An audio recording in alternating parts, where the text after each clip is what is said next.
अस्सलाम वालेकुम दोस्तों, मैं फ़हीम अब्बास आप सब देखने वालों को वेलकम कहता हूँ न्यूज़ कैफ़े में। और मुझे उम्मीद है कि आप आज के दिन का एक खूबसूरत सा आगाज़ कर चुके होंगे।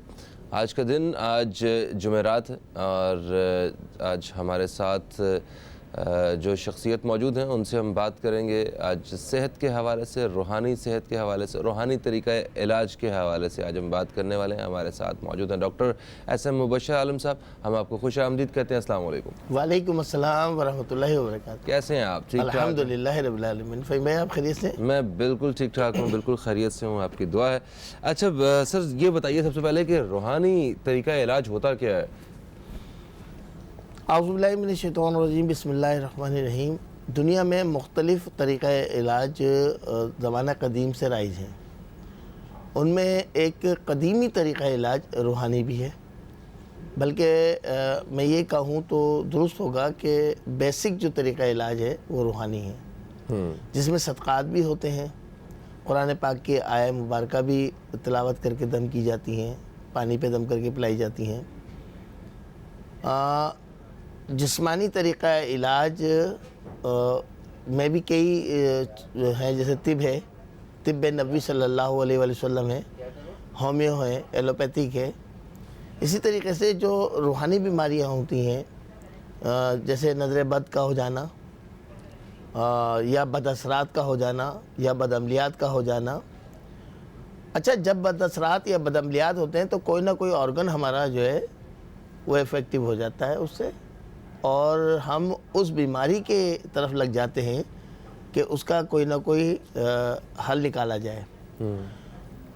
होता ये है कि अगर हम साथ साथ सदक़ात भी और रूहानी इलाज भी कर लें तो जो जिस्मानी अमराज का शिकार लोग हो रहे हैं उसमें जल्दी फ़ायदा होना शुरू हो जाता है। चूँकि अहादीस मुबारका की रोशनी में सरकार दो आलम सल्लल्लाहु अलैहि वसल्लम ने फरमाया कि सदका रद्द बला है, बल्कि एक इमाम ने तो यहाँ तक फरमाया कि अपनी बीमारियों का इलाज सदक़ात से करो। हम जब कोई परेशानी में मुब्तला होते हैं या बीमारी का शिकार होते हैं या मुकदमाबाजी होती है या कोई एक्सीडेंट हो जाता है या कोई भी ऐसा हादसा होता है, उस सूरत में हम सदक़ात की तरफ ज़्यादा तवज्जो देते हैं, रोज़मर्रा आम ज़िंदगी में नहीं करते। बिल्कुल सही। ये जो मुझे बताइए कि क्या ये जो दुनियावी परेशानियाँ होती हैं, जो मामलात होते हैं, इसका इलाज रूहानी तरीके से किया जा सकता है? बिल्कुल, और तमाम मामलात का हल जो है रूहानी इलाज में मुमकिन है। तमाम मामलात का हल, और इसीलिए कहा गया है कि इस्तिखारा करो, और इस्तिखारे से जो है वो मामलात की के लिए रहनुमाई मिल जाती है, गाइडलाइन मिल जाती है कि ये काम करना बेहतर है या नहीं। अब आप एक बिज़नेस शुरू कर रहे हैं और उस बिज़नेस में आपने लाखों रुपया इन्वेस्ट कर दिया और वो नाकाम हो गया। अगर आप अल्लाह की रज़ा पहले ही मालूम कर लें कि ये हमारे लिए सूदमंद रहेगा या इसमें नुकसान होगा, तो आपको आगाही हो जाएगी।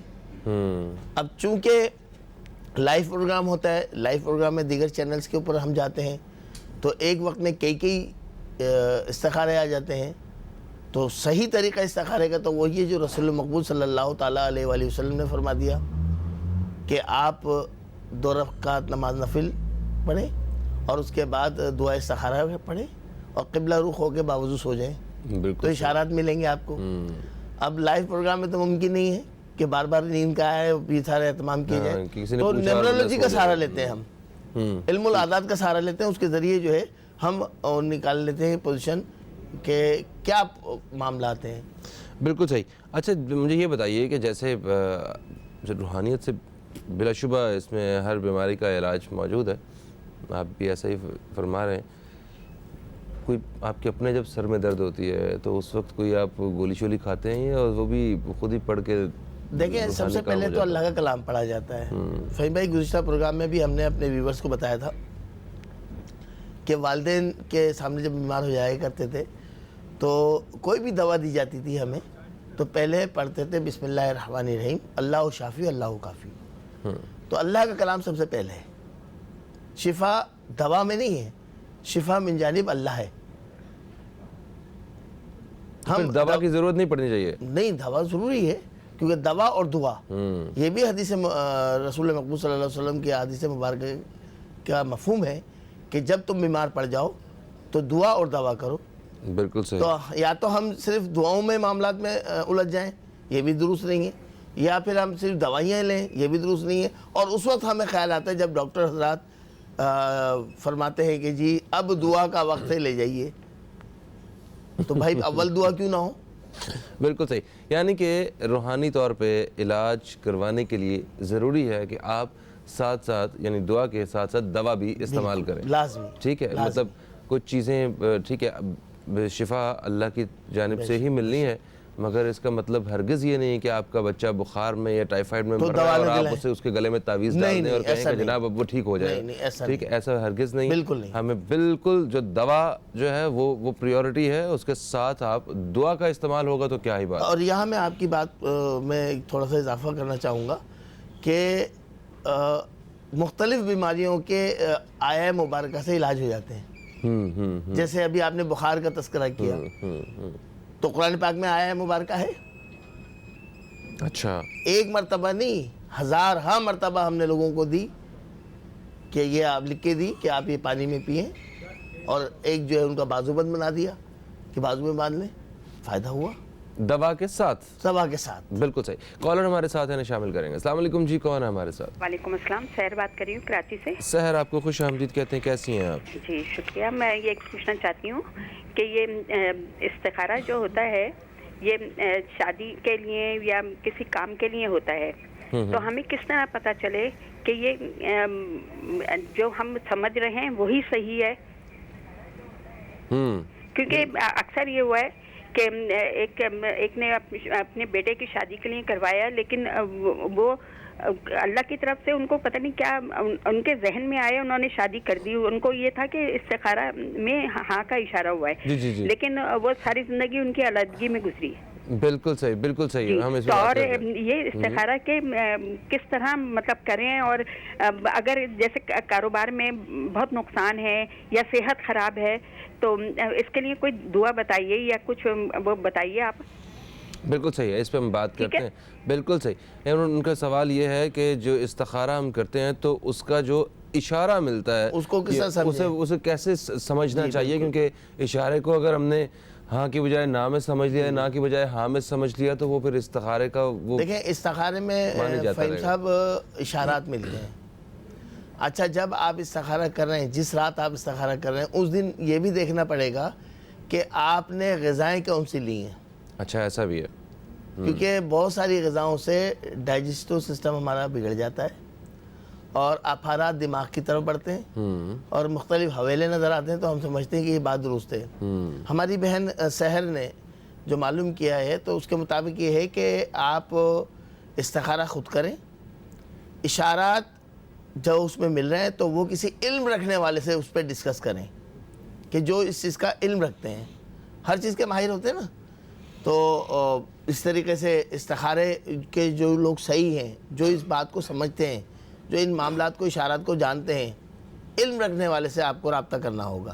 और फिर वो आपको बताएंगे कि आपने क्या देखा उस दिन। वो लाजमी पूछेंगे कि आपने क्या क्या ग़िज़ाएँ जो है इस्तेमाल की थी, और आपके मैदे की हालत कैसी है, प्रॉब्लम तो नहीं है, गैसेस तो नहीं बन रही, मैदा स्टमक ख़राब तो नहीं होगा।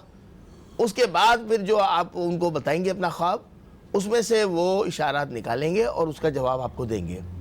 क्योंकि हम अपने तौर के ऊपर ये समझ लें कि जी ये हमें नज़र आया था तो ये इसका मतलब बना, या ये नज़र आया था तो ये मतलब बना, या कोई किताब आपने मार्केट से ख़रीद ली और ख्वाबों के जो उसमें बशारतें लिखी हुई होती हैं, इशारात लिखे होते हैं। ये बताइए कि ये जो आप बता रहे हैं इस्तिखारा करने के बाद आप इल्म रखने वाले के पास जा सकते हैं, तो आप क्या रिकमेंड करते हैं कि इस्तिखारा खुद ही कर लिया जाए या डायरेक्ट इल्म रखने वाले से ही करवा लिया जाए? देखिए फ़हीम साहब, जब हम बीमार पड़ जाते हैं खुदा न ख्वास्ता, तो हम अपने दोस्त अहबाब से पूछते हैं, रिश्तेदारों से पूछते हैं कि कोई है फिजिशियन ऐसा जो इस बीमारी का अच्छा इलाज कर सके, मालूमात करते हैं।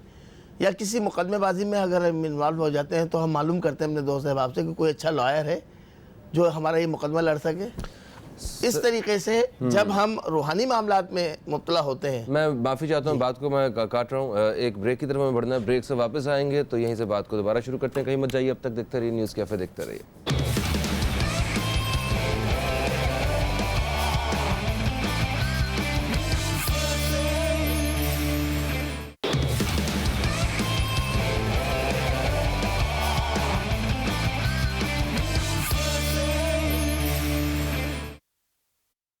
देख रहे हैं न्यूज़ कैफ़े, मैं हूं फ़हीम अब्बास और हमारे साथ आज मौजूद हैं डॉक्टर एस.एम. मुबश्शिर आलम साहब, रूहानी स्कॉलर और हर्बलिस्ट हैं और रूहानी सोशल वेलफेयर ऑर्गेनाइजेशन रजिस्टर्ड, ये यहाँ से इनका ताल्लुक़ है।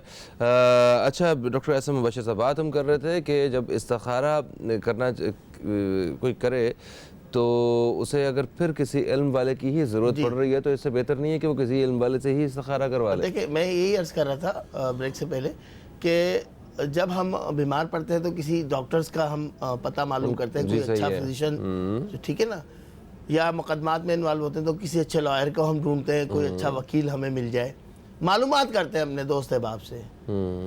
लेकिन जब हम रूहानी मसाइल के अंदर गिरफ्तार होते हैं, कारोबार नहीं चल रहा होता या बीमारी कुछ ज़्यादा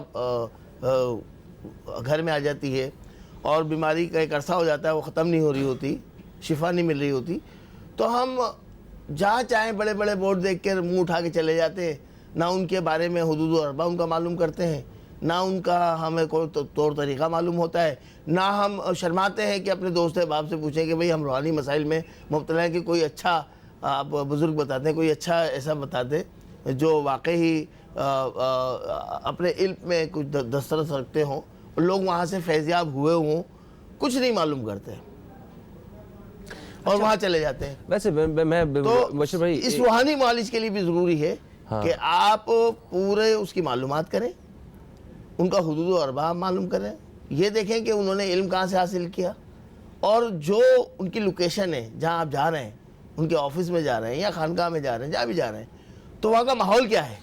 ठीक है, देखें जो ये जो फैज़याबी की बात कर रहे हैं ना आप, मुझे पता नहीं क्यों इस बात से मेरा अपना ज़ाती तौर पर दिल उठ चुका हुआ है। हमने इतने वाक़यात देखे, इतने केसेस ऐसे देखे हैं जहाँ ये फ्रॉडिये 2 नंबर लोग ये बैठे हुए हैं, लोगों को बेवकूफ़ बना रहे हैं, ये उसके नाम पे रूहानियत के नाम पे अल्लाह रसूल का नाम ले लेके दवाइयाँ बेच के और उनसे पैसे हथिया के सदकार खैरात के नाम पे। तो अच्छा, इन सारे फ्रॉडियों के पास से भी लोग फैज़याब होकर जा चुके हैं और लोग पता नहीं कितने, देखें किसी ना किसी से उसे किसी ना कहीं से उसे शिफा मिल गई जो कि उसके सारा सेहरा उसके सर आ गया। मतलब अब देखें ना लोगों की तादाद, जैसे अभी पिछले दिनों कोई एक साहब थे जो कि एक खातून बन के निकाब करके और वो लोगों का इलाज कर रहे थे जिनको इसी तरह किसी ने पकड़ा भी, मीडिया वालों ने। तो मतलब अजीब एक जोहड़ बना हुआ है, एक जहाँ गंदा पानी है, एक दरबार के पास लोग वहाँ पे आके नहा रहे हैं कि जनाब शिफा मिल रही है और वो पैसे इकट्ठे कर रहा है भाई साहब पे बैठ के। फ़हीम भाई, मैं आपको ये अर्ज़ कर दूँ कि मीडिया ने बहुत सारी चीज़ों को ओपन कर दिया है। बहुत जो पर्दे डले हुए थे लोगों के जहनों पर, वो मामला आश्कार कर दिए हैं। मीडिया का बहुत बड़ा किरदार है। जहाँ आप ये तो कह नहीं सकते कि कोई भी फील्ड ऐसी है कि जहाँ लोग फेक मौजूद नहीं है। कोई भी आप फील्ड ले लें, डॉक्टर हजरात क्या गुर्दे नहीं बेचते हैं, बहुत सारे ऑर्गन नहीं बेचते, डेड बॉडियाँ नहीं बिकती। तो इसका मतलब ये नहीं कि सब बुरे हो गए, नहीं। प्रोफेसर अदीब रिजवी जैसे भी तो है। अरे सबको तो बुरा कहा ही नहीं, मैंने कहा कि सिर्फ फैज़याबी को जहन में रख के कि यहाँ से किसी को इलाज मिला है तो ये 100% ट्रू है, ऐसा नहीं हो सकता। कुछ और पैमाना भी हो सकता है। मैं वो कह रहा था कि आप बताइए। एक कॉलर साथ हमारे, इन्हें शामिल करते हैं। अस्सलाम वालेकुम जी, कौन है हमारे साथ?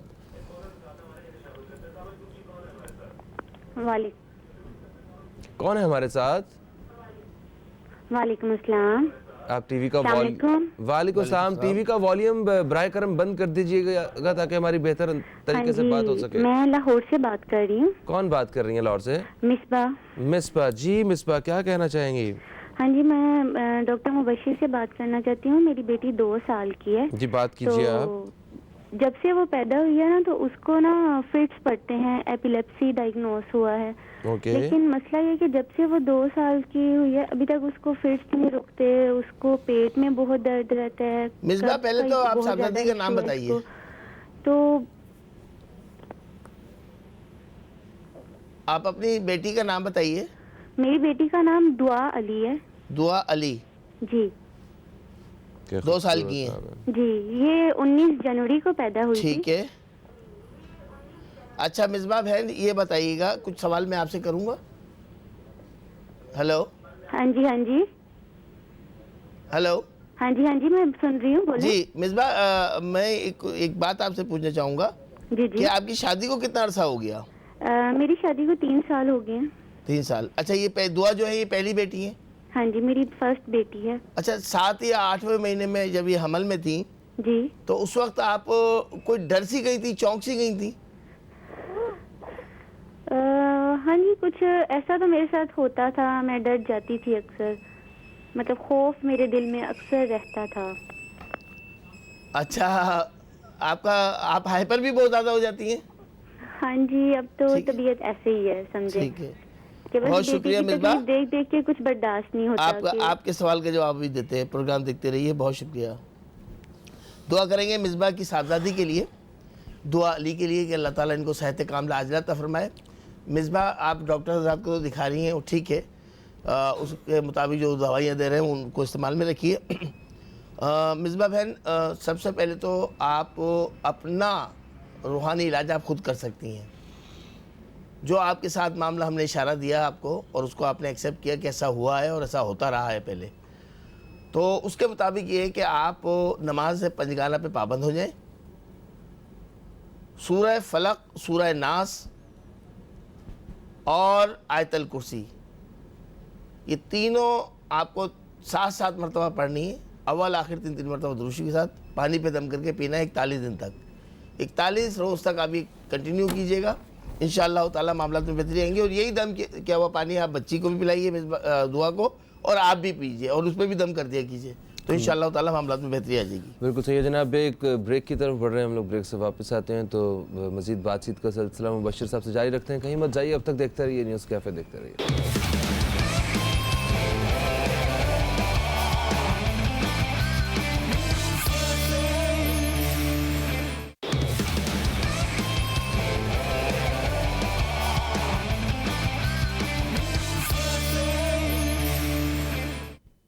वेलकम बैक दोस्तों, आप देख रहे हैं न्यूज़ कैफ़े। मैं हूं फ़हीम अब्बास और हमारे साथ मौजूद हैं डॉक्टर SM मुबश्शिर साहब। अच्छा सर, एक मैसेज आया हुआ है, ये सादुद्दीन साहब हैं और उन्होंने सियाल शरीफ से मैसेज किया है। ये कहते हैं कि मेरे दादा उनकी उम्र 70 साल है और अभी सर्दी की वजह से उनके हाथ पांव मुड़ने लगते हैं, तो क्या इसका भी कोई इलाज मौजूद है? जी हाँ, बिल्कुल मौजूद है। और अमूमन ये होता है जब सर्दी शिद्दत से होती है तो जो 40 से अबाव या 50 से क्रॉस कर चुके होते हैं लोग, उनको बहुत ज़्यादा सर्दी लगती है और हाथ पांव मुड़ने लगते हैं। इसके लिए बेहतरीन जो है मैं टिप बता देता हूँ।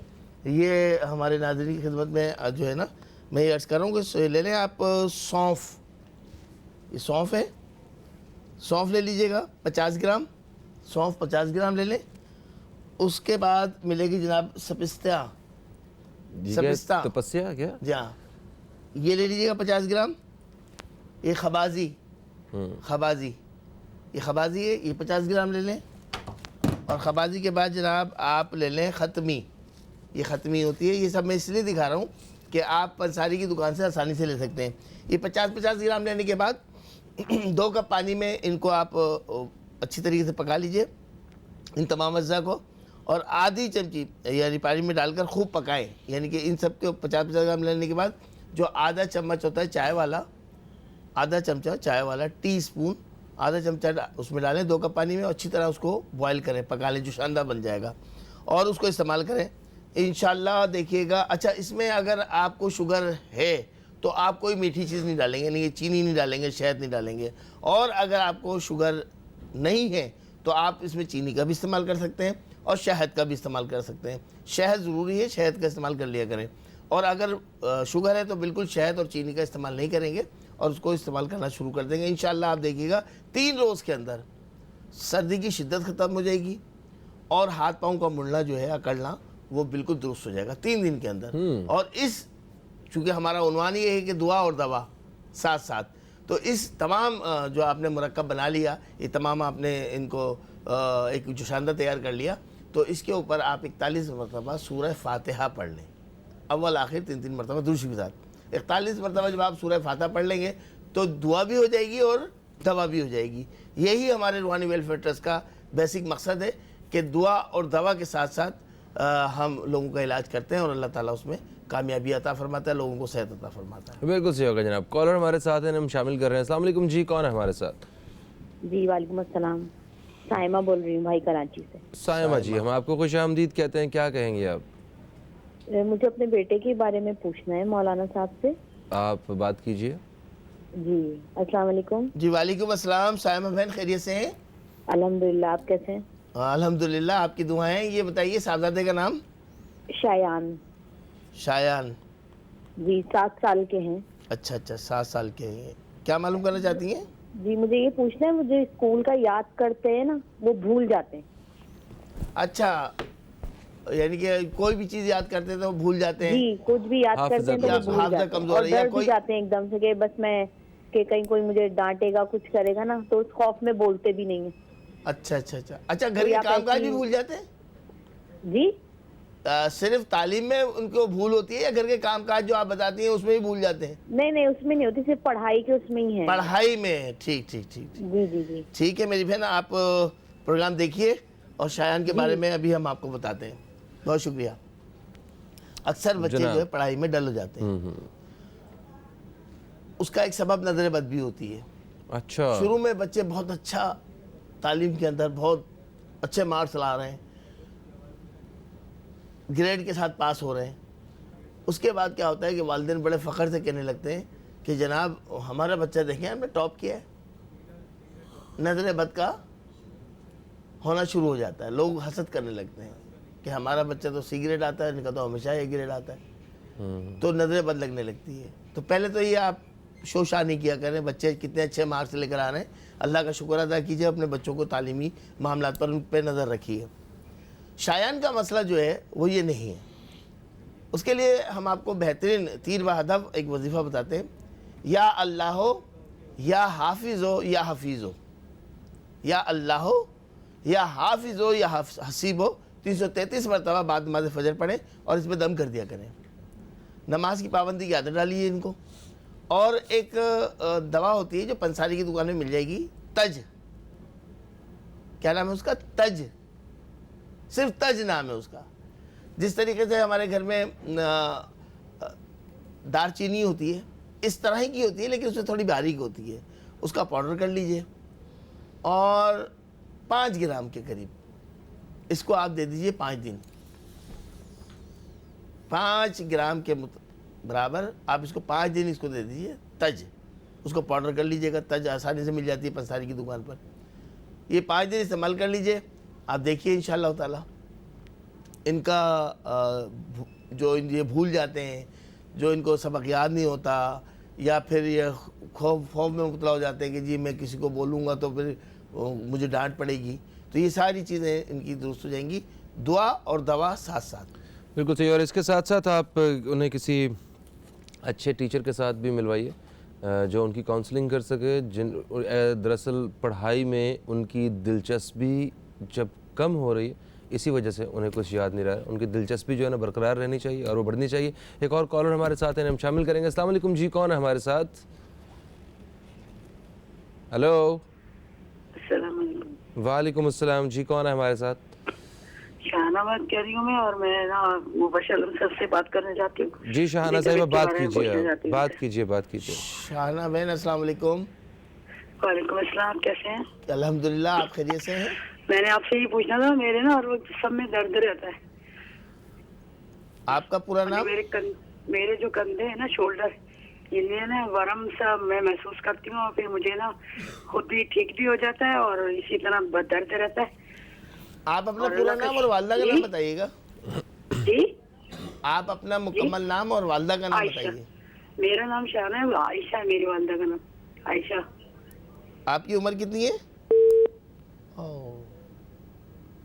लाइन ड्रॉप हो आपने सवाल ही ऐसा पूछा उम्र के नाम उम्र गई। हाँ वो थोड़ा सा देखना होता है ना, उम्र के मुताबिक फिर नुस्खा बताते हैं उनको। सही बात। तो बहरहाल अच्छा जी। मेरी प्यारी बहन, दुआ है आप अल्लाह की बारगाह में अल्लाह ताला आपको सेहत कामिला अता फरमाए।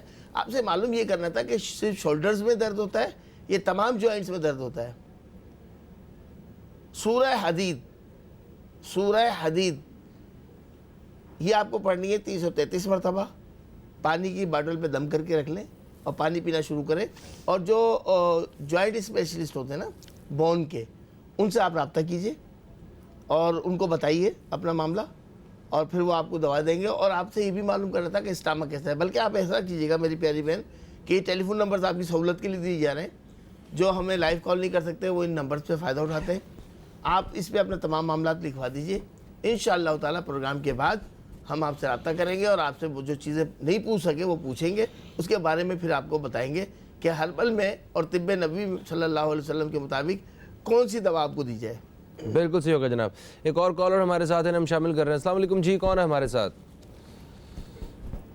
हेलो। हेलो अस्सलाम वालेकुम। वालेकुम अस्सलाम जी, कौन है हमारे साथ? जी मैं सुमेरा बात कर रही हूँ पिंडी से। पिंडी से सुमेरा साहिबा, आपको खुश आमदीद कहते हैं। क्या पूछना चाहती हैं?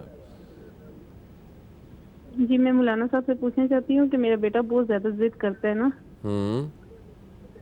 बेटे का नाम? मेरे बेटे का नाम है सुभान अहमद। सुभान अहमद। सुभान अहमद, माशाल्लाह जी। माशाल्लाह माशाल्लाह। जी। अच्छा, ये इनकी उम्र कितनी है? इसकी उम्र 5 साल है।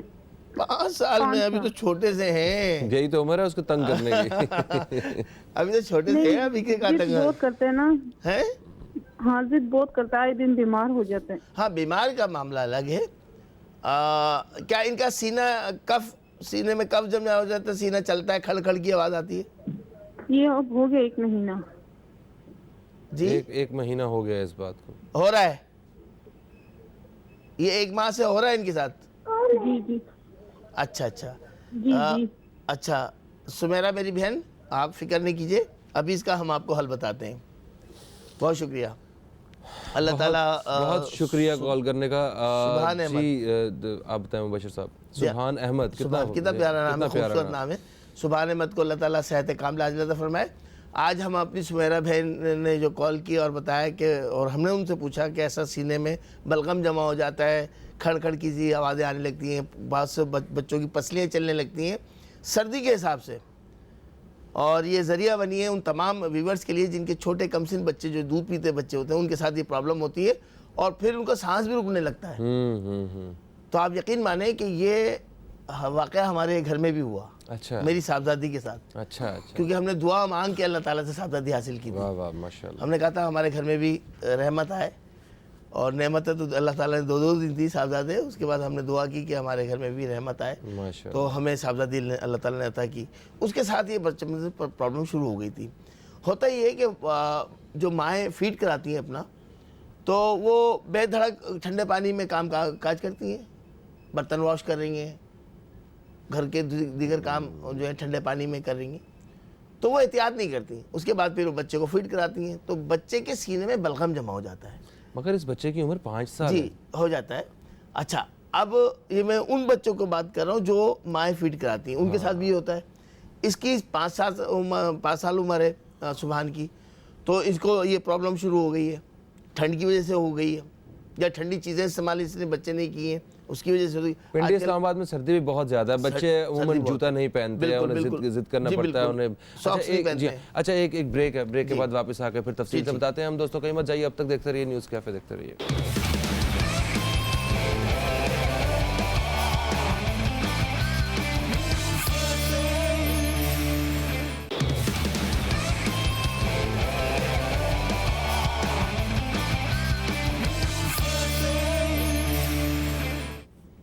एक वक्फे के बाद आप सब देखने वालों को खुश आमदीद कहते हैं। न्यूज़ कैफ़े में हमारे साथ मौजूद हैं डॉक्टर SM मुबशिर आलम साहब। रूहानी स्कॉलर हैं, हर्बलिस्ट हैं और रूहानी सोशल वेलफेयर ऑर्गेनाइजेशन रजिस्टर्ड से इनका ताल्लुक़ है।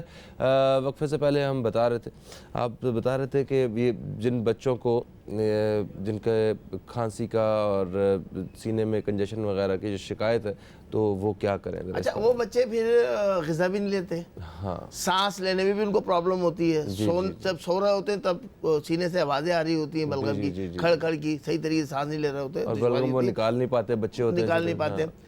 अब उसके लिए बेहतरीन टिप आपको बता रहा हूँ, आपके बावर्ची खाने से, आपके किचन से, चाहे वो बच्चों को ये आर्दा लायक हो या बड़ों को हो, आप एक अंडा लें, अंडे की जर्दी को अलहदा कर लें, सफ़ेदी इस्तेमाल नहीं करेंगे, जर्दी लें और चाय का कावा पकाएं। उसमें चीनी डाल सकते हैं, आप दूध नहीं डालेंगे। चाय के कावे में उस जर्दी को अच्छी तरीके से फेंट लें, मिक्स कर लें, और जितना बच्चा पी सकता है, 2 चम्मच, टीस्पून, टेबल स्पून, बड़ा है तो आधा कप, पूरा कप, अगर वो मरीज पी सकता है, जितना पी सकता है वो उसको पिला दें। ये पत्ती छान के चाय के कावे में? हाँ, लाजमी। चाय का कावा पत्ती तो कोई भी इस्तेमाल नहीं करेगा ना। हाँ। चाय का कावा का पत्ती छान लें, शायद नुस्खे नहीं, अच्छा। पत्ती छान लें, पत्ती छानने के बाद आप जो है जर्दी को मिक्स कर लें उसमें और वो पिला दें आप। छोटा बच्चा है तो 2 से 4 मिनट के अंदर वॉमिट करेगा वो। अच्छा। आधा कप तो वो वॉमिट से निकाल देगा अपने। सही है। जो आधा बचा हुआ होगा उसके चेस्ट में, वो पोटी के जरिए निकल जाएगा। 2 दिन का काम है, एक सुबह एक शाम, ये इस तरह से इस्तेमाल करा दें, सारा कफ बाहर आ जाएगा, बच्चे को एंटीबायोटिक देने की ज़रूरत नहीं पड़ेगी, बच्चा रिलीफ मिलेगा, उसको सुकून से रहेगा और माँ बाप भी सुकून से रहेंगे। तो बेहतरीन ये अमल है, और ये हमने अपनी साहबजादी पे भी आजमाया था, हमने जिस तरह बताया ब्रेक से पहले, तो उनको भी यही प्रॉब्लम हो गई थी। बहुत अच्छी मेडिसिन इस्तेमाल कराई, सब कुछ कराया, लेकिन फ़ायदा नहीं हुआ। उसके बाद आप यकीन करें मोहतरम नाज़रीन, सैकड़ों नहीं हज़ार वालिदैन को हमने ये दिया नुस्खा, और उस पर उन्होंने अमल किया। अल्हम्दुलिल्लाह बच्चे सेहतियाब हो गए, बड़े भी सेहतियाब हो गए। बिल्कुल सही जनाब। जिनको बड़ों को सांस की प्रॉब्लम हो जाती है, इस कफ की वजह से लंग्स में कफ जम जाता है, उन्होंने 4-5 दिन इस्तेमाल किया, उनको भी बेहतरी हुई है अल्हम्दुलिल्लाह। सही। एक कॉलर हमारे साथ है, इन्हें हम शामिल कर रहे हैं। अस्सलाम वालेकुम जी, कौन है हमारे साथ? हेलो, वालेकुम सलाम जी, मैं बीना बोल रही हूँ इस्लामाबाद से। सॉरी, कौन बोल रही है? बीना इस्लामाबाद से बोल रही हूँ। बीना बोल रही हैं इस्लामाबाद से, हम आपको खुश आमदीद कहते हैं। क्या कहेंगी बीना साहिबा? जी, मैं अपने मुतालिक पूछना चाहती हूँ, मुझे थायराइड का मसला है, मेरे गले भी खराब रहता है और एलर्जी भी है, और मेरी एज 42 है, और मुझे कमजोरी भी रहती है, वो रहती है ना, बच्चे भी है मेरे 3 प्री मैच्योर हुए हैं वक्त से पहले ना, तो मुझे कोई ऐसा नुस्खा बता दें। और मेरा देखें, मतलब ठीक है, मेरी वालदा का नाम रजिया, वो फोत हो चुकी है, और मेरा नाम बीना है। अच्छा जी, रजिया इनकी वालदा का नाम, जो फौत हो चुकी हैं, और इनका नाम बीना है। वो फौत हो चुकी है वालदा मेरी। ठीक है बीना, बहुत शुक्रिया। अल्लाह ताला आपको सेहत काम लाजलता फरमाए। आपके भाई की दुआ है आपके लिए। बीना, आप कराची में मौजूद नहीं है, वरना हम आपको कोई चीज़ बता दे देते, आपको अपने पास बुलाकर, या घर के किसी फ़र्द को आप भेज देते। एक अदद ख़त लिख दीजिए, आप सारी इसमें तफसील लिख दीजिएगा। PO बॉक्स नंबर है हमारा 11121 11121 11121 रूहानी welfare trust, PO box number 11121 Karachi. इसमें फ़ौरी तौर पे आप ख़त जो रवाना कीजिए। हम कोशिश करेंगे कि आपको जो है यहाँ से बाय पोस्ट जो है वो चीज़ बनाकर आपको दे दें। थायराइड आपका बेहतर हो जाएगा। थायराइड को आपको ऑपरेशन करने की ज़रूरत नहीं पड़ेगी, इंशाअल्लाह ताला आपका थायराइड बेहतर हो जाएगा। और आप जब हम दवा भेजेंगे तो उसमें सूरह फातिहा 41 मरतबा पढ़ लीजिएगा, अव्वल आखिर 3-3 मरतबा दुरूद शरीफ के साथ, और दम करने के बाद आप दवा इस्तेमाल कीजिएगा। नमाज़ पढ़ जाने के बाद हर असर और मगरिब के दरमियान में आप सूरह यासीन की तिलावत कर लिया करें। सूरह यासीन 1 मरतबा पढ़ लिया करें और रब करीम की बारगाह में दुआ कीजिए, तो इंशाअल्लाह ताला दुआ और दवा दोनों साथ साथ के उन्वान से दोनों काम हो जाएंगे, आपके बेहतरीन हो जाएंगे और सेहत भी सही हो जाएगी। और ये जो कमज़ोरी आ रही है ना जिसमें आपके, ये भी थायराइड की वजह से आ रही है। इसका इलाज मुमकिन है, परेशान ना हो, इंशाअल्लाह ताला बेहतरी आ जाएगी। एक कॉलर हमारे साथ है, हम शामिल करेंगे। अस्सलाम वालेकुम जी, कौन है हमारे साथ? हेलो। हेलो, अस्सलाम वालेकुम। वालेकुम अस्सलाम, कौन है हमारे साथ? मैं फौजिया सियालकोट से बात कर रही हूँ। फौजिया साहिबा, हम आपको खुश आमदीद कहते हैं। क्या कहना चाहेंगी, क्या पूछना चाहेंगी? मैंने ये मुबशर आलम से ये पूछना है कि मेरी तबीयत जो है ना खराब रहती है, और टेंशनें बड़ी हैं लाइफ में, ख़त्म होने का नाम नहीं ले रहे। ठीक है, इनकी तबीयत ख़राब रहती है और इनकी लाइफ में टेंशनें बहुत हैं जो ख़त्म होने का नाम अच्छा फौजिया, वालिदा का नाम बताइए। अमीना बेगम। अमीना बेगम। अमीना बेगम। अच्छा, आपकी उम्र कितनी है? ये 44 या 5 होगी। अच्छा, शादी हो गई आपकी? हाँ जी। बच्चे? हाँ जी। कितने बच्चे हैं मेरी बहन? मेरे बच्चे हैं। जी जरा ऊंचा बोलें। जी कितने? आपकी आवाज़ नहीं आ रही है, रिपीट करिएगा सर। आपके बच्चे कितने हैं मेरी बहन? मेरे बच्चे 4 हैं। 4। अच्छा, आप जो मालूम करना चाह रही हैं कि लाइफ में प्रॉब्लम है, किस टाइप की प्रॉब्लम है? अज़वाजी ये ना ज़िंदगी। ये हर वक्त उदास रहती है, ये जिस्म जो है ना ये भारी भारी, ये कंधों पे जो है ना बोझ रहता है। अच्छा। ऐसे खुशी नाम की कोई चीज नहीं है, उदास उदास हर वक्त, और ये प्रॉब्लम तो सॉल्व नहीं हो रही, एक खत्म होती है दूसरी आ जाती है। अभी आपकी आवाज़ इतनी स्लो आ रही है हमारे पास कि आपकी बात सही तरह समझ में नहीं आ रही। लाउडली बोले, जरा सा ऊंचा बोले। Hello hello. इनकी कॉल ड्रॉप हो गई है और अच्छा, इनके जितना आपको समझ आया उस हिसाब से देखें बता फौजिया, अल्लाह ताला आपके मामलात में आसानी पैदा फरमाए और नमाज पंजगाना को कायम रखिए। सूरह रहमान की तिलावत आप किया करें बाद नमाज फ़जर। सूरह रहमान की एक मरतबा तिलावत लाजमी करें आप। और कुछ नहीं है, आप ये ना समझें कि कुछ हो गया है, किसी ने कुछ कर दिया है, मैं उदास उदास रहती हूँ। जिस तरीके से हमारा जिस्म बढ़ता है ना, इस तरह रूह को भी बढ़ना चाहिए। जिस तरह हमारा जिस्म तवाना होता है बचपन से लेके जवानी तक और फिर बुढ़ापे तक, इस तरीके से रूहानियत में भी इजाफा होना चाहिए। रूहानियत में इजाफा किस तरह होगा, वो तंदुरुस्त किस तरह होगी रूहानियत आपकी, कि जब आप अल्लाह का कलाम पढ़ेंगी, नमाज पंजगाना पे कायम होंगी, दुरूद पाक का आप कसरत करेंगी, कुरान पाक की तिलावत करेंगी, अल्लाह का ज़िक्र करेंगे, तो रूहानियत में इजाफा होगा, वो भी परवान चढ़ेगी। होता ये है कि बच्चा पैदा हुआ, रूह और बच्चा एक साथ पैदा हुआ, जिस्म को ग़िज़ा मिली, तवाना होता चला गया, रूह को ग़िज़ा नहीं मिल रही, तो रूह वहीं स्टॉप हो गई, रूहानियत वहीं स्टॉप हो गई। तो ज़रूरी है कि रूहानियत भी बतदरीज जो जिस तरह जिस्म बढ़ रहा है, इसमें रूहानियत में भी ये कहते हैं कि मौसीकी रूह की ग़िज़ा है, उस ग़िज़ा की बात कर रहे हैं आप? बिल्कुल गलत है। अच्छा, ये मेडिसिन से पड़ी हुई है, इनके बारे में बताइए कुछ। जी ये देखें जी, अल्ट्रास्लिम है। अक्सर लोगों का मोटापा होता है, पेट भारा आ जाता है, फैट बहुत बढ़ जाते हैं। ये अल्ट्रास्लिम वो दवा है कि जो तिब्ब नबी सल्लल्लाहु अलैहि वसल्लम के सुनहरी उसूलों के मुताबिक बनाई गई, ये तमाम दवाइयाँ, और अल्लाह का कलाम पढ़ के इसको पैक कर दिया गया। इन तमाम अद्वियात पे भी अल्लाह का कलाम पढ़ा जाता है। अल्ट्रास्लिम 1 महीने के अंदर आप अपना वज़न घटा सकते हैं, नो साइड इफ़ेक्ट। इस तरीके से ये अल्सरीन है, ये अल्सरीन है, जुमला अमराज में दे के, जुमला अमराज, और ये लंबा चौड़ा कोर्स नहीं होता हमारे यहाँ। 1 महीने के अंदर कोशिश करते हैं कि बंदे को फ़ायदा हो जाए, जिसमें अल्सर भी शामिल है। डाइजेस्टिव सिस्टम ख़राब बिगड़ जाता है, खट्टी डकारें आती हैं, पेट में अफारा होने लगता है, तो अल्ट्रास्लिम के साथ, अल्ट्रास्लिम तो मोटापे के लिए, अल्सरीन जो है ये मैदे के लिए। सही।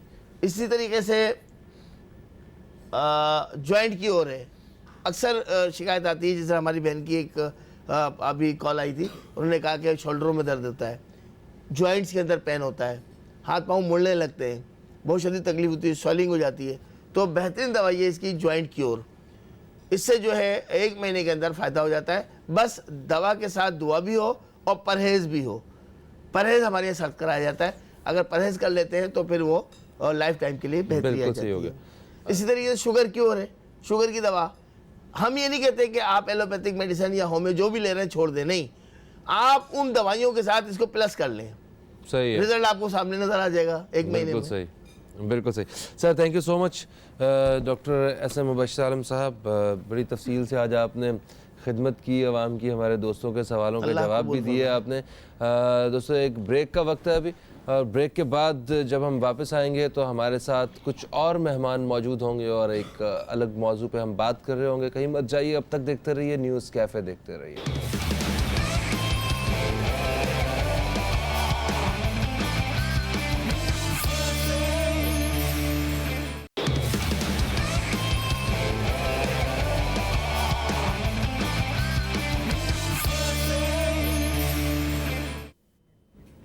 वेलकम बैक दोस्तों, आप देख रहे हैं न्यूज़ कैफ़े। मैं हूं फ़हीम अब्बास। प्रोग्राम के दूसरे हिस्से में हम दाखिल हो चुके हैं और प्रोग्राम के दूसरे हिस्से में जो हमारा मौजू है वह है सेहत। मैं कुछ रिसर्च कर रहा था तो उसमें मुख्तलिफ़ ममालिक के हवाले से जब मैंने पढ़ा तो किसी भी मुल्क में अवाम की फ़लाह व बहबूद के लिए जो बुनियादी तौर पे जो उन्हें सहूलतें दी जाती हैं वो एक तालीम और एक सेहत की सहूलत होती है। जितने भी तरक्की याफ्ता ममालिक हैं उन्होंने ये सेहत के सेक्टर पे काफ़ी ज़्यादा मेहनत की और अपनी आवाम को बेहतरीन से बेहतरीन सहूलियात मुहैया करने में वो कामयाब हैं और वो बड़े जदीद टेक्नोलॉजी जो है वो मुतारिफ़ करवाते रहते हैं, जिससे यकीनन आवाम में ओवरऑल एक उनकी सेहतमंद ज़िंदगी में बहुत ज़्यादा फ़ायदा होता है। और औसत ज़िंदगी के हवाले से जब मैंने पढ़ा तो मुझे बड़ा एक इंटरेस्टिंग सी एक रिपोर्ट जो है मेरे सामने आई। फ़्रांस में जो औसत ज़िंदगी है वो 82 साल है तकरीबन और ये बेहतरीन मेडिकल सर्विसेज देने वाले ममालिक में इसका शुमार होता है। नॉर्वे भी अपने शहरियों को बेहतरीन मेडिकल जो है वो प्रोवाइड करता है, जिसमें जहाँ पे 16 साल से कम उम्र के जितने भी शहरी होते हैं उनके लिए जो हेल्थ सर्विसेज हैं वो बिल्कुल फ्री होती हैं। न्यूज़ीलैंड में 81 साल ये एक औसत ज़िंदगी है और यहाँ के लोग जो हैं वो ज़बरदस्त एथलीट होते हैं और इसी के साथ साथ वो ऑस्ट्रेलिया के लोग जो हैं वो भी ज़बरदस्त एथलीट होते हैं। वो हर शहरी का किसी न किसी स्पोर्ट्स के साथ वाबस्ता होना तकरीबन एक लाजमी सी बात होती है। जर्मनी जो कि खाने पीने के शौकीन लोग होते हैं और बड़ी अच्छी सेहत के मालिक होते हैं और उनकी जो औसत ज़िंदगी है वो 88 से 92 साल के बीच होती है। हांगकांग जो है, हांगकांग में 11 प्राइवेट और 42 पब्लिक हॉस्पिटल हैं जो कि 7.2 मिलियन लोगों की आबादी को देखते हैं और एक बेहतरीन हेल्थ केयर का सिस्टम जो है वो प्रोवाइड करते हैं। जापान में 83.7 ये उनकी औसत ज़िंदगी है उन शहरियों की और यहाँ के लोग जो हैं वो उनकी सेहत बढ़ती हुई उम्र के साथ साथ भी बेहतरीन रहती है। बाकी ओवरऑल पूरी दुनिया में अगर कंपेयर किया जाए तो स्विट्ज़रलैंड और सिंगापुर ये अपने शहरियों को बेहतरीन सेहत जो है सेहत का एक निज़ाम वो मुहैया करते हैं। पाकिस्तान की बात करते हैं हम। हमारे यहाँ पाकिस्तान में ये दो बहुत बड़े मसाइल हैं तालीम के हवाले से, आप सब लोग जानते हैं, और सेहत के एतबार से हुकूमत जो आपको सेहत के लिए सहूलियात मुयस्सर होती हैं हुकूमत की जानिब से वो आपके सामने हमारे जितने भी सरकारी हस्पताल हैं वो जो कि आवाम के लिए होते हैं, आवाम की खिदमत के लिए, उनकी सूरत हाल आप जानते हैं। अगर आप अफोर्ड कर सकते हैं कि आप अगर किसी प्राइवेट हस्पताल में जा सकें तो आप कभी ज़िंदगी में सरकारी हस्पताल का रुख नहीं करेंगे, क्योंकि वहाँ पे कुछ सूरत हाल ही ऐसी होती है, ऐसी कोई जदीद टेक्नोलॉजी वहाँ पे मौजूद नहीं है। तो अवाम ख़ुद अपनी मदद आपके तहत जो लोग इसमें वो पाकिस्तानी जो इसमें अपना मतलब हिस्सा डाल सकते हैं, जो एक कदम आगे बढ़ के आवाम को जो है वो अपनी मदद आपके तहत जो है वो एक फ्री सहूलियात मुयस्सर कर रहे हैं, हम उन्हें बड़ा अप्रिशिएट करते हैं। और आज ऐसे ही एक इदारे से हमारे साथ मेहमान मौजूद हैं जो कि एक प्राइवेट हॉस्पिटल है मगर वो तकरीबन 96% मरीज़ों का बिल्कुल फ्री इलाज करते हैं और पाकिस्तान में दिल के अमराज के हवाले से सबसे बड़ा हॉस्पिटल चलाते हैं। जनाब मैं सबसे पहले मैं तारुफ़ करवाऊँगा, हमारे साथ मौजूद है मेहमान NICVD से। सबसे पहले मैं उनके जो एग्जीक्यूटिव डायरेक्टर हैं NICVD डॉक्टर नदीम कमर साहब, मैं आपको खुश आमदीद कहता हूँ। अस्सलाम वालेकुम सर, कैसे हैं आप? ठीक है, हाँ बिल्कुल माशाल्लाह जनाब। और हमारे जो दूसरे मेहमान हैं ये हैं जनाब डॉक्टर उस्मान साहब जो कि एसोसिएट प्रोफेसर हैं पैथोलॉजी के, हम आपको भी खुश आमदीद कहते हैं। अस्सलाम वालेकुम सर। सबसे पहले तो मैं आपको मुबारकबाद पेश करता हूँ कि आप एक इतना खूबसूरत काम कर रहे हैं और आपने एक उस सेक्टर में अपनी ज़िंदगियां जो हैं वो लगाई हैं जहां हमें बड़ी ज़रूरत है, और आपकी इस मेहनत, इस लगन की वजह से आम आवाम किस कदर फ़ायदा उठा रहे हैं, मैं वाकई दिल की गहराई से आपका मैं शुक्रिया अदा करता हूँ। मैं ही नहीं, बाकी वो सारे अवाम भी जो इस हस्पताल से जो दिल के अमराज में मुब्तला थे और वो मुस्तफ़ीद हुए, उनकी तरफ से भी आपका जो है वो शुक्रिया अदा करते हैं। Thank you. माफ़ी चाहता हूँ, ये सरकारी इदारा है आपका। राइट। जी जी, सरकारी इदारा है और एक जब कोई एक अच्छी सतह पे एक मतलब काम हो रहा हो तो उसको अप्रिशिएट करना जो है ना हमारा फ़र्ज़ बनता है। अच्छा सर, सबसे पहले तो ये बताइए कि सरकारी और जो प्राइवेट हॉस्पिटल्स हैं इनमें क्या डिफरेंस आप देखते हैं?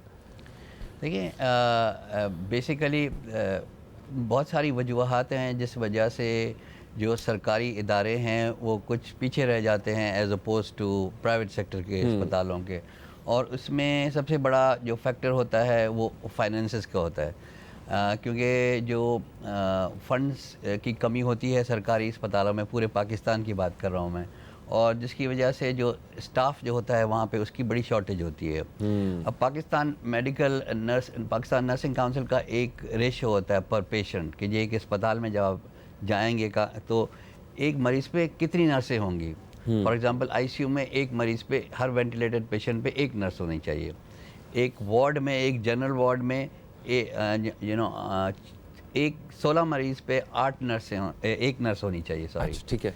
तो वो रेशियोज़ जो होते हैं वो मीट नहीं कर पाते हैं सरकारी अस्पतालें, क्योंकि उनकी बजटिंग शॉर्ट होती है, और क्योंकि सरकारी अस्पतालों की तनख्वाहें इतनी अच्छी नहीं होती, इसलिए जो वर्क फोर्स जो बेहतर होती है वो आती भी नहीं वहाँ पे। अच्छा। और फिर ये होता है, एक बहुत बड़ा प्रॉब्लम ये है कि जो सरकारी अस्पतालों के डॉक्टर्स हैं, कंसल्टेंट्स हैं, वो बाहर प्राइवेट प्रैक्टिस करते हैं दूसरी अस्पतालों में, अपनी शाम को क्लिनिक्स करते हैं, प्रोसीजर्स करते हैं, इसलिए उनका ब्रेड एंड बटर उस सरकारी अस्पताल से नहीं मिल रहा, सिर्फ थोड़ी सी तनख्वाह मिल रही होती है, जिसकी वजह से उनके लेवल ऑफ इंटरेस्ट बहुत कम होता है, और ओनरशिप भी नहीं लेता वो उसका अपना घर नहीं समझता, वो उस प्राइवेट अस्पताल को अपना घर समझ रहा होता है जहाँ से उसकी इनकम आ रही होती है।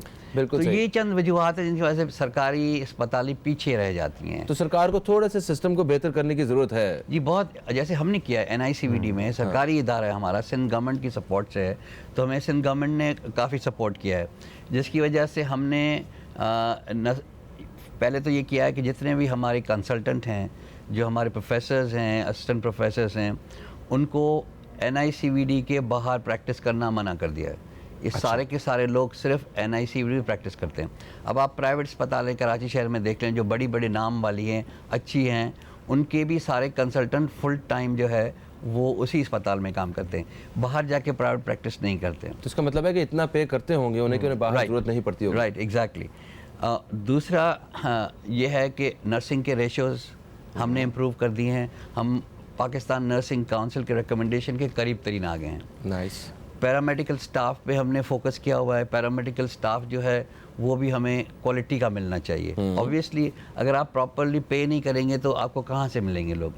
तो इसलिए ये 2-3 इंटरवेंशंस हैं जो करके हम अपनी अस्पताल का सरकारी होने के बावजूद लेवल एक इंटरनेशनल लेवल पे लेके आए हैं, जहाँ पे हम केयर में हम गारंटी करते हैं ऑलमोस्ट कि हमारा जो केयर है वो as good as any international level का कोई बड़े से बड़ा कार्डियोलॉजी इंस्टीट्यूशन है, उस लेवल का है। अच्छा डॉक्टर उस्मान साहब, आप ये बताइए कि जैसे जो NICVD है जो ख़ास तौर पे दिल के अमराज इनके इलाज के लिए जो है वो काम करता है, तो ये दिल के अमराज हर आए दिन वक्त के साथ साथ बढ़ते क्यों जा रहे हैं? इसकी बुनियादी वजह आप क्या देखते हैं? कुछ थोड़ा सा बताइए। पहले तो एक चीज़ मैं थोड़ी सी इसमें ऐड करता जाऊं कि जहां सर ने जिक्र किया सरकारी हॉस्पिटल्स का, वहां पे कुछ प्राइवेट सेक्टर्स भी हैं। इसके अलावा एक बहुत बड़ा रोल है हेल्थ सेक्टर में NGOs का। NGOs, because I also belonging running second largest blood bank of Pakistan कि मोहम्मदी फाउंडेशन, इसका मैं मेडिकल डायरेक्टर हूँ। और मोहम्मदी ब्लड बैंक अब ना सिर्फ सर्विसेज जो है वह NICVD को प्रोवाइड कर रहे हैं, इसके अलावा क्रीक जनरल हॉस्पिटल है जो कि फ्री ऑफ कॉस्ट काम कर रहा है, वहाँ पे भी ये सर्विसेज अवेलेबल हैं। प्लास्टिक सर्जरी हॉस्पिटल है, इसके अलावा मुल्तान में जो ब्लड बैंक हम रन कर रहे हैं, और DHQ हॉस्पिटल स्कर्दू जो कि फ्री ऑफ कॉस्ट वहाँ पे ब्लड दिया जा रहा है bye there government support at Skardu उस माहौल में। तो NGO सेक्टर का भी एक बहुत ही इम्पोर्टेंट रोल है जो बेसिकली प्ले कर रहा है हेल्थ सेक्टर में। अब आते हैं आपके असल सवाल के हिस्से की तरफ कि उसका जवाब तो आपको ज़्यादा बेहतर जो है वो प्रोफेसर नदीम कमर देंगे। तो बिल्कुल सही है, वो डॉक्टर साहब भी जो है ना इसका जवाब लेंगे। ये आपने ब्लड की जो बात की, ये बड़ा ज़बरदस्त मुझे अच्छा एक लिंक मिल गया इस हवाले से। ये अवाम में ब्लड देने के जो फ़वाइद हैं आज जरा इसके बारे में ज़रूर बताइएगा। जी जी जी, क्योंकि हम समझते हैं शायद कि खून देने से हम बड़े कमज़ोर पड़ जाएंगे और जनाब हम इतनी जो खुराकें खाई हैं वो सारी एक बोतल से निकल जाएंगी, तो ज़रा इस बारे में भी थोड़ा सा बताइए कि जज्बा। आपने जो ब्लड जो अभी बहुत ही एक अच्छा डेटा शेयर किया है रिलेटेड टू हेल्थ फैसिलिटीज से रिलेटेड, इसका भी डेटा एक बड़ा इंटरेस्टिंग है। ये अक्रॉस द ग्लोब जो हमारे डेवलप कंट्रीज़ हैं वहाँ पे वॉलंटियर ब्लड डोनेशन का रेशो जो है वो 95 to 98% है। अच्छा, और हमारे यहाँ ये रेशो आप हैरान रह जाएंगे कि वो लेस देन 20 to 30% के आसपास है। जो आपका मैक्सिमम डोनेशन जो आती है ना ब्लड डोनेशन जब होती है जब मुझे ब्लड की ज़रूरत होती है, and I am going to donate the blood, that is that type of donor जो है ब्लड डोनर है, ये कहलाता है रिप्लेसमेंट डोनर। मैं अपनी विल से नहीं दे रहा, that is not my wish, I am only giving कि जी मुझे नीड है। ऑब्वियसली ये एक ह्यूमन ऑर्गन है जिसको आप जो है सेपरेट करा रहे हो एक ब्लड नॉर्मल हेल्दी इंडिविजुअल से, तो वो और कहीं से तो जनरेट हो नहीं सकता ना। आर्टिफिशियल ब्लड तो अभी इस वक्त अवेलेबल नहीं है। तो ऐसी सूरत हाल में हमारे यहाँ जो वॉलंटियर डोनेशंस हैं वो कम है बिल्कुल, रादर देन रिप्लेसमेंट डोनर। और अब अल्हम्दुलिल्लाह तमाम हेल्थ सेक्टर में, पब्लिक सेक्टर में भी, जैसे सर ने हम सब ने मिल के एक बहुत काविश की है कि जो प्रोफेशनल डोनर्स हैं वो सेफ ब्लड ट्रांसफ्यूजन प्रोग्राम और सिंध ब्लड ट्रांसफ्यूजन अथॉरिटी ने वो बैन कर दिए हैं तकरीबन। अब इस कदर ज़्यादा जो है प्रोफेशनल डोनर्स जो पैसे वो जो लेके पैसे लेके जो ब्लड डोनेट कर देते हैं वो बिल्कुल भी सेफ नहीं है, और ये basically transmitting the disease which is known to be transmitted disease. बिल्कुल सही। एक ब्रेक की तरफ हमें बढ़ना है, ब्रेक से वापस आते हैं। तो मैंने एक दफ़ा कहीं पढ़ा था जनाब कि अगर आप हर 3 महीने बाद अगर खून देते हैं तो आपके वो हार्ट अटैक के चांसेस जो हैं वो कम हो जाते हैं। अगर इस बात में कितनी सच्चाई है, क्या है, ये हम डॉक्टर साहब से जानेंगे, मगर एक मुख्तसर से वक्फे के बाद।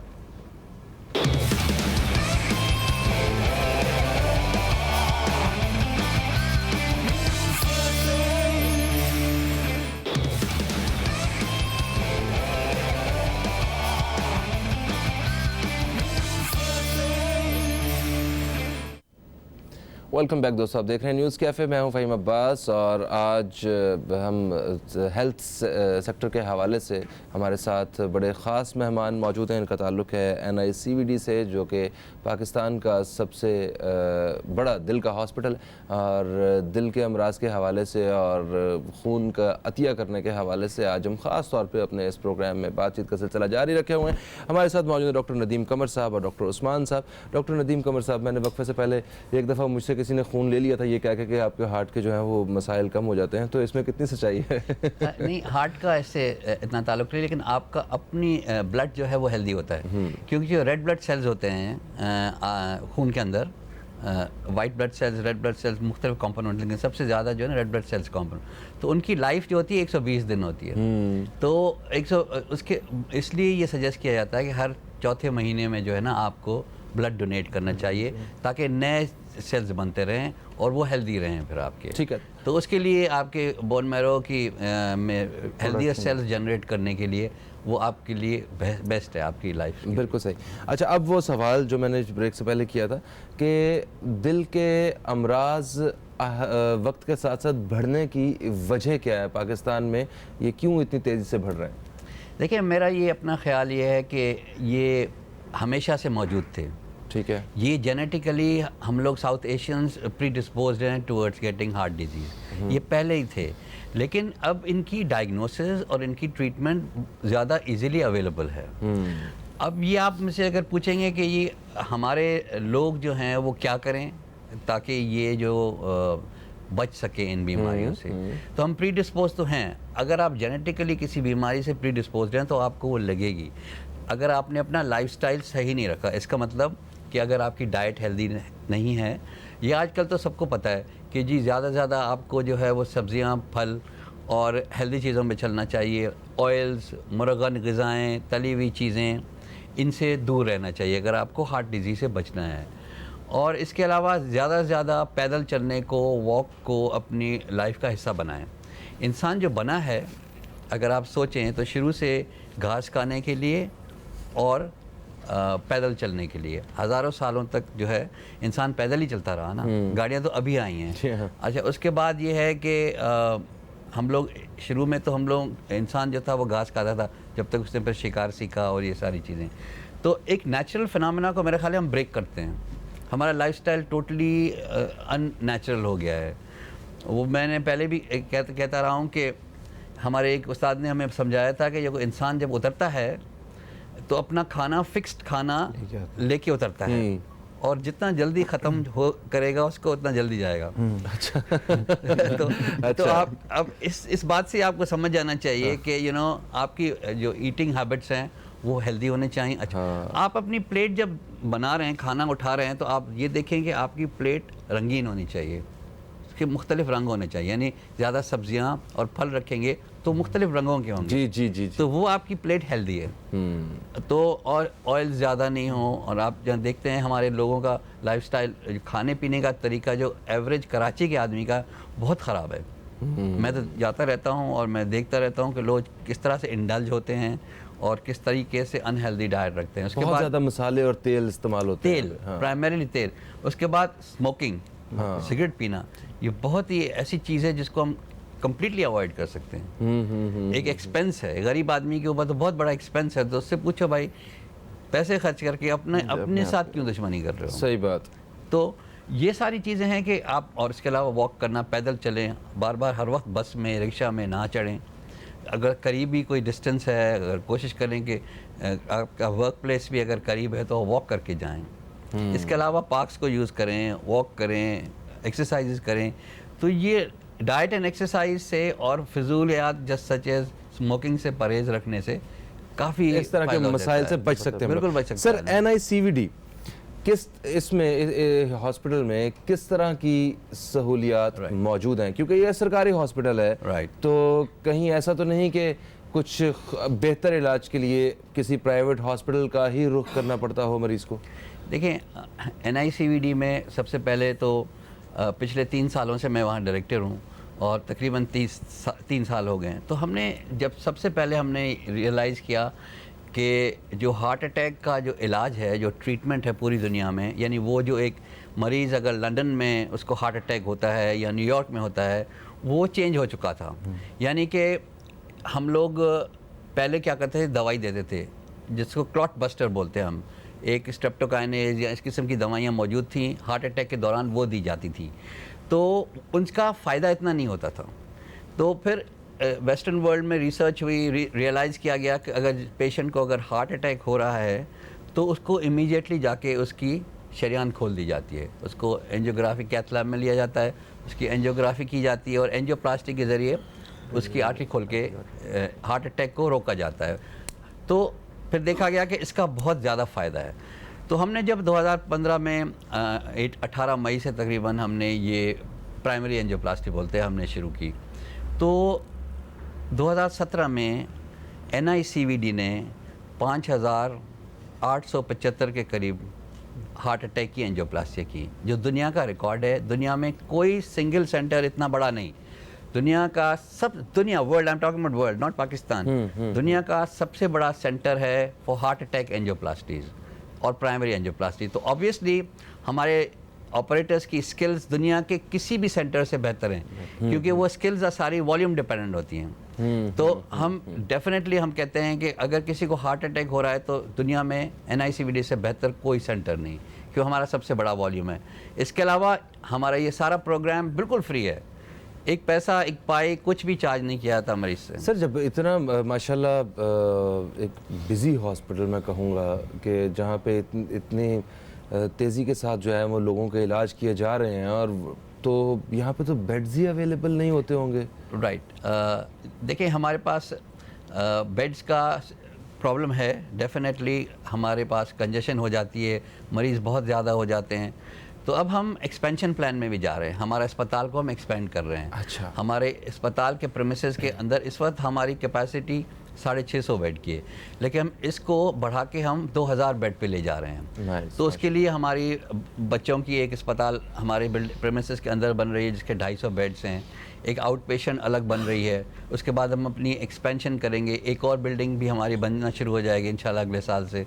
जिसमें 1000 बेड होंगे।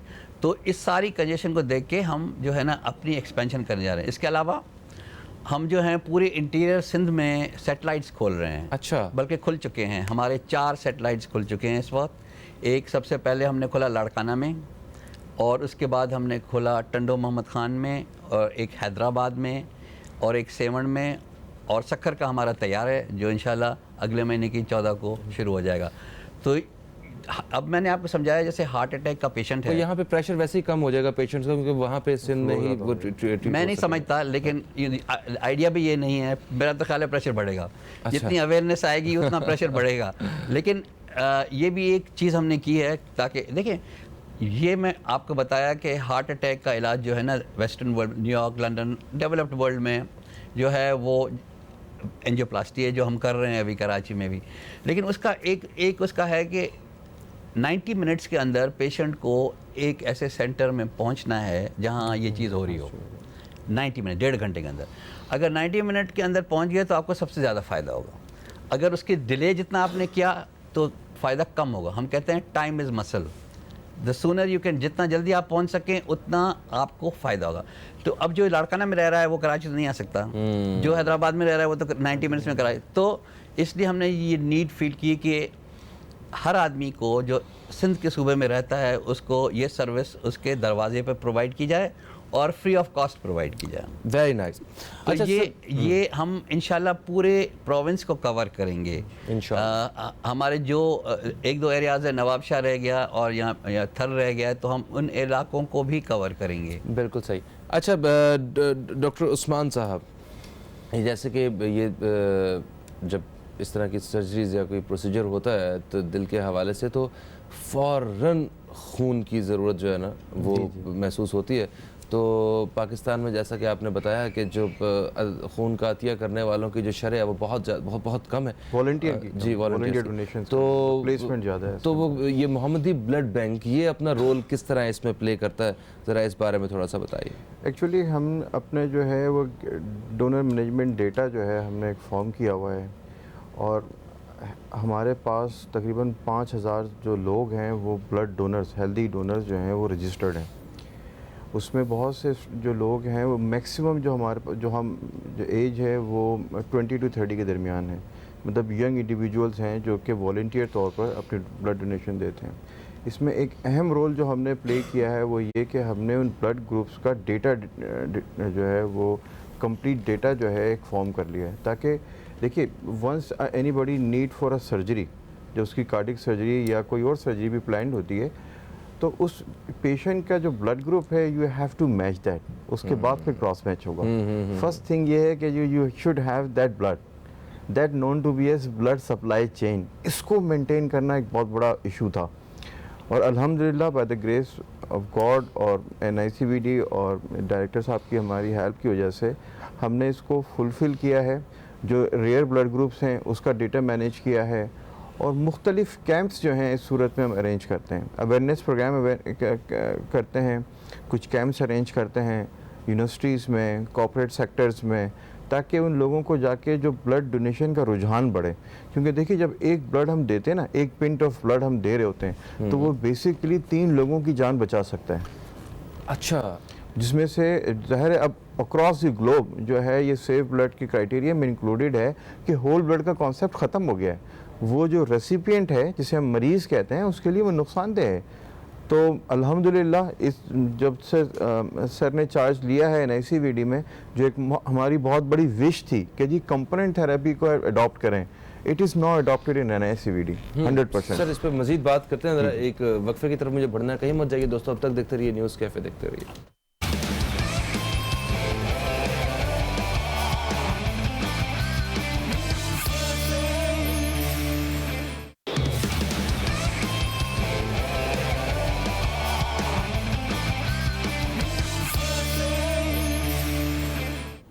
वेलकम बैक दोस्तों, आप देख रहे हैं न्यूज़ कैफ़े। मैं हूं फ़हीम अब्बास और आज हमारे साथ मेहमान मौजूद हैं NICVD से, जो कि दिल के अमराज का सबसे बड़ा हॉस्पिटल है, और उसके डायरेक्टर साहब हमारे साथ मौजूद हैं, डॉक्टर नदीम कमर साहब, और एसोसिएट प्रोफेसर पैथोलॉजी हमारे साथ मौजूद हैं जनाब डॉक्टर उस्मान साहब। अच्छा डॉक्टर नदीम साहब, जैसा कि आपने बताया कि अस्पताल को मज़ीद बेहतरी की तरफ लेके आया जा रहा है, जैसे कि वो 650 बेड से आप 2000 करने की कोशिश की जा रही है, सेटेलाइट सेंटर्स जो है ना वो बनाने की कोशिश की जा रही है। तो और क्या क्या तब्दीलियाँ हैं जो आप मुस्तकबिल में सोचते हैं, और पिछले इन 3 सालों में जब से आप डायरेक्टर हैं तो यहाँ पे आपकी मौजूदगी की वजह से क्या क्या तब्दीलियाँ आई हैं, ज़रा इस बारे में भी थोड़ा सा आगाह कीजिएगा। हमारे पास एक प्रोग्राम और है जो हमने कराची शहर के लिए किया हुआ है कि हमने कराची शहर में मुख्तलिफ जगहों पर चेस्ट पेन यूनिट्स बनाए हैं। देखिए कराची का शहर बहुत बड़ा है, यहाँ ट्रैफिक की कंजेशन है। अब जैसे मैंने कहा पहले भी कि टाइम इज़ मसल, मरीज़ को जल्द अज जल्द पहुँचना है अस्पताल और उसकी ट्रीटमेंट फौरी तौर पर स्टार्ट होनी है। तो इसके लिए हमने ये सोचा कि ये कराची के मुख्तलिफ इलाकों में चेस्ट पेन यूनिट्स बनाए। जैसे हमारे पास इस वक्त जो है वो 6 यूनिट काम कर रहे हैं। एक यूनिट हमारा खड़ा है गुलशन चौरंगी में, दूसरा हमारे पास खड़ा है गुलबाग में, लियारी में, तीसरा गुलशन इकबाल में, चौथा आया है चुंदरीगढ़ रोड पर नागन चौरंगी और कयूमाबाद। अब इनका काम क्या है? इनका काम ये है कि एक पेशेंट आता है जिसको चेस्ट पेन होता है, उसको फौरी तौर पर डॉक्टर देखता है, उसकी ECG की जाती है, और अगर उसको खुदा न खास्ता हार्ट अटैक हो रहा है तो उसको इमीडिएटली एम्बुलेंस के ज़रिए ट्रांसफ़र किया जाता है NICVD, जहाँ पे उसकी एंजियोप्लास्टी की जाती है। अच्छा, और इसके अलावा जो है बहुत सारे मरीज़ ऐसे भी हैं जो अगर पड़ोस में रह रहे हैं और उस कंटेनर पे, उस चेस्ट पेन यूनिट पे आ जाते हैं, और उनको अगर दिल की तकलीफ़ नहीं भी होती तो उनको बता दिया जाता है कि आपको हार्ट का प्रॉब्लम नहीं, तो वो वहाँ पे वापस चले जाते हैं और इतना दूर आने की उनको ज़रूरत नहीं पड़ती। अब मैं आपको स्टैटिस्टिक्स बताऊं कि जुलाई से हमारे ये कंटेनर चल रहे हैं तो 6 महीने हो गए हैं। 21,000 मरीज़ देखे हैं हमने इन कंटेनर्स पर, 21,000 पेशेंट्स हमने देखे हैं, और इसमें से 1247 ऐसे थे, 1247 जिनको हमने ट्रांसफ़र किया है NICVD क्योंकि उनको हार्ट अटैक हो रहा था, और 11,000 ऐसे थे जिनको हार्ट का प्रॉब्लम नहीं था, तो वो वापस अपने घर को चले गए। इतना लंबा सफ़र तय करने की उनको ज़रूरत नहीं पड़ी। तो ये मेरा ख्याल है ये सर्विस बहुत अच्छी है कराची शहर। लेकिन अब एक आदमी बैठा हुआ जैसे दिन के इस टाइम पे, घर में बच्चे भी नहीं हैं, बुज़ुर्ग है, और अगर उसको चेस्ट पेन होता है तो वो परेशान होता है कि अभी मैं अस्पताल कैसे जाऊँ। और ख़ास तौर से ये सर्विस बिल्कुल फ्री है, तो ये भी नहीं है कि पैसे हैं नहीं हैं, फ़ौरन चले गए, करीब ही खड़ा है एक चेस्ट पेन यूनिट, कंटेनर्स हैं ये, तो वहाँ चले गए, अपने आप को चेकअप करा लिया। और ये हाँ, और हम इंशाल्लाह हमारा ये प्रोग्राम है कि 25 ऐसे यूनिट कराची में करेंगे। इस वक्त तक 6 हैं। Very nice.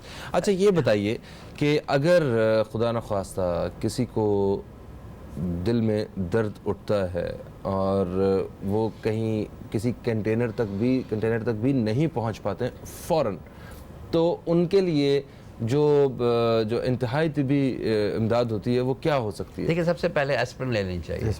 अच्छा, एस्प्रिन अगर ले लें तो उससे भी बहुत ज़्यादा फ़ायदा है। अगर घर में और कुछ नहीं पड़ा हुआ, एस्प्रिन ले लें। और लेकिन डिस्प्रिन जो होती है, डिस्प्रिन, ठीक है, और डिस्प्रिन ले लें तो उससे बहुत फ़र्क पड़ जाता है। इसके अलावा अगर घर में कोई हार्ट की दवाई पड़ी, जैसे एंजिसिड कहते हैं हम, ज़बान के नीचे रखने वाली टैबलेट एंजाइना के लिए, वो ले लें। ये 2 चीज़ें तो घर में फौरी तौर पर की जा सकती हैं।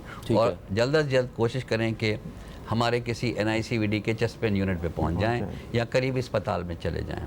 ठीक है, तो इस तरह से उनका हार्ट अटैक में काफ़ी उनको फ़ायदा हो जाएगा। अच्छा, दूसरी चीज़ जो मैं इम्पॉर्टेंट ये कहना चाह रहा था कि देखिए बच्चों में जो हार्ट डिजीज़ होती है वो बहुत हम लोग सेंसिटिव होते हैं, क्योंकि बच्चे जिनको पैदाइशी सुराख होते हैं वो ऐसे होते हैं जो गरीब तरीन लोग होते हैं, गरीब तरीन, क्योंकि ये मदर्स जो होती हैं वो मैलनरिश्ड होती हैं, और वहाँ पे जो है वो एंटीनेटल केयर अच्छा नहीं होता। ऐसे माओं के बच्चे पैदा होते हैं जिनको कंजेनिटल एनामलीज होती हैं। तो NICVD में इस वक्त जो है वो पूरे जो सेटेलाइट्स हमने लगाए हैं वहाँ पे इस किस्म के बच्चों का फ्री ट्रीटमेंट होता है, और ज़्यादातर ये देहातों के लोग होते हैं, तो उनको शहरों में आने की ज़रूरत नहीं, वहीं ट्रीटमेंट हो जाएगा। एक और हमारा बहुत बड़ा प्रोग्राम चल रहा है जिसको हम बोलते हैं ICDs का। ICDs CRTs का बहुत बड़ा प्रोग्राम है, ये भी इंटरनेशनल लेवल का प्रोग्राम है। मैं नहीं समझता कि इतनी वॉल्यूम के साथ इस हद तक दुनिया में कहीं भी ये ICDs का प्रोग्राम चल रहा है। जिन लोगों के हार्ट मसल कमज़ोर होते हैं, दिल कमज़ोर हो जाता है हार्ट अटैक की वजह से या किसी और सबब से हार्ट कमज़ोर हो जाता है, तो इन लोगों में जब ये ICD का डिवाइस डाला जाता है तो उनकी सर्वाइवल बेनिफिट है मेडिकल साइंस में, यानी उनकी ज़िंदगी प्रोलॉन्ग होती है। अब ये डिवाइस बहुत महंगा है, इसकी कॉस्ट जो है अगर किसी पाकिस्तान की और अस्पताल में लगाएंगे 7.5 लाख से 17.5 लाख के दरमियान है। डिपेंड करता है कि कौन सा डिवाइस आप सेलेक्ट करने जा रहे हैं, आपका डॉक्टर सेलेक्ट करता है, लेकिन हम ये बिल्कुल फ्री देते हैं, हम किससे कुछ नहीं चार्ज करते। इसीलिए हमारे पास बहुत हाई वॉल्यूम है, पूरे पाकिस्तान से मरीज़ आते हैं, पिंडी, इस्लामाबाद, पेशावर, पूरे पाकिस्तान से लोग आते हैं, क्योंकि हमारा एक यूनिक प्रोग्राम है जो टोटली फ्री ऑफ कॉस्ट है।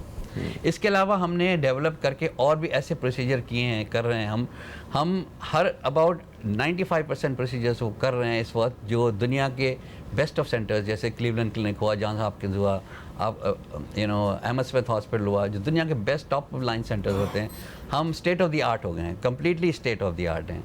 तो सवाए चंद के जिनकी हमें इतनी ज़रूरत नहीं, हम सारे प्रोसीजर करते हैं। तो इसके अलावा जो है वो पीडियाट्रिक सर्जरी में, कार्डियक सर्जरी में भी हम इंशाल्लाह अभी ऐसे प्रोसीजर्स करने जाएंगे जो completely state of the art हम हैं ऑलरेडी, और उन पे और इम्प्रूवमेंट लाते जाएंगे। बिल्कुल सही। कॉलर हमारे साथ हैं, हम शामिल करेंगे। अस्सलाम वालेकुम जी, कौन है हमारे साथ? वालेकुम अस्सलाम, मैं रुखसाना ज़ैदी बोल रही हूँ। रुखसाना साहिबा, हम आपको खुशामदीद कहते हैं, कैसी हैं आप? ठीक हैं जी अल्हम्दुलिल्लाह, अल्लाह का शुक्र है। बहुत अच्छा टॉपिक लिया हुआ है आप लोगों ने, थैंक यू। और मैं भी थोड़ा सा ये बात करना चाहती हूँ डॉक्टर साहब से कि अगर जैसे इन्होंने कहा कि अगर हार्ट अटैक हो रहा हो, कुछ हो रहा हो, तो एंजिसिप दे दी जाए या फिर वो टैबलेट दे दी जाए, डिस्प्रिन वगैरह। लेकिन अगर किसी को ऐसा हम लोगों को मालूम ना हो कि ये लो ब्लड प्रेशर की वजह से हो रहा है या किस वजह से हो रहा है, जैसे कि एकदम से पेशेंट को ठंडे ठंडे पसीने, बहुत पसीने आना शुरू हो जाते हैं, उनका ऐसा अचानक से ऐसा होने लगे, तो क्या हम लोग उस सूरत में क्या करें? देखिए मैं सवाल नहीं समझा। ब्लड प्रेशर लो हो रहा है, समझे, अननोन कॉज की वजह से बीपी उसका लो हो रहा है और ही और शी फीलिंग स्वेटिंग। जी हाँ, देखिए ब्लड प्रेशर लो हो रहा है हमारे मुल्क में, और अगर जो मरीज़ है वो यंग है, नौजवान है, तो ज़्यादातर कॉज जो होता है इसका डिहाइड्रेशन होती है, पानी की कमी होती है। अच्छा। यंग पेशेंट्स में डिहाइड्रेशन स्पेशली गर्मियों में बहुत कॉमन है हमारे मुल्क में। अगर ब्लड प्रेशर लो हो रहा है, पसीने आ रहे हैं, तो फौरी तौर पर अस्पताल जाया जाए और ट्रीटमेंट ली जाए, इंट्रावेनस लगा दे, या अगर डिहाइड्रेशन वाकई कंफर्म है, पता भी है इसको कि हाँ वाकई मैं बहुत चला हूँ, बहुत स्वेटिंग हुई है, तो मिलते हैं ऐसे ORS वगैरह ऐसी चीज़ें मिलती हैं जो रिप्लेसमेंट हो जाती हैं इलेक्ट्रोलाइट्स की, तो वो घर में भी इस्तेमाल की जा सकती हैं।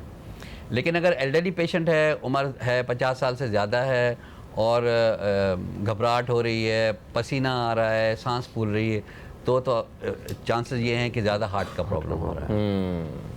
बिल्कुल सही।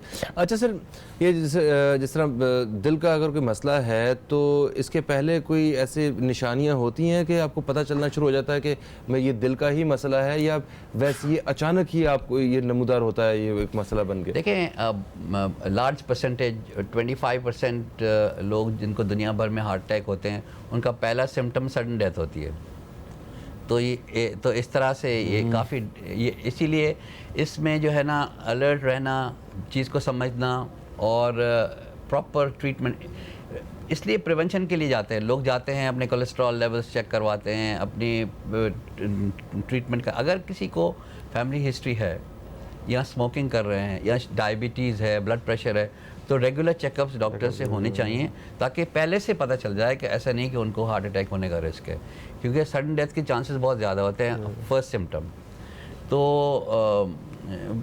उसके अलावा ये है कि अगर चलने फिरने से, वॉक करने से सीने में दर्द हो रहा है, या वॉक करने से, एक्सर्शन करने से अनयूजुअल सिम्टम्स हो रहे हैं, घबराहट हो रही है, ब्रीदिंग प्रॉब्लम हो रही है, तो that could be initial symptoms of heart disease. सही। तो कौन से टेस्ट वगैरह ऐसे इंसान को खुद से अपनी मदद आपके तहत जो है वो करवाने चाहिए, जिससे कुछ सहूलत मिल सके?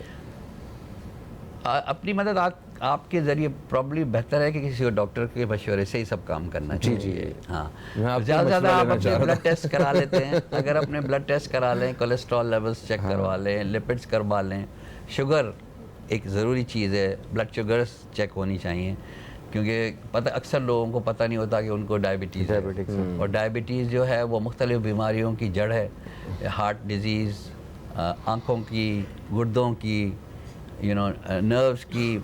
तो हर किसी की बीमारियां ऐसी हैं जो डायबिटीज़ की वजह से हो सकती हैं। तो शुगर, ब्लड प्रेशर ये चेक करना ज़रूरी है, बिल्कुल, और लिपिड्स चेक करना ज़रूरी है। सही। सर, ये एंजियोग्राफी और स्टेंट्स वगैरह के हवाले से पिछले दिनों एक ऐसी खबर सुनने में आ रही थी कि ये कुछ सरकारी अस्पतालों में कुछ नकली स्टेंट्स डाले जा रहे हैं या पता नहीं कुछ ऐसी बात, तो वो बड़ा एक मीडिया भी बड़ा एक इमोशनली इसके ऊपर जो है ना वो बिहेव कर रहा था।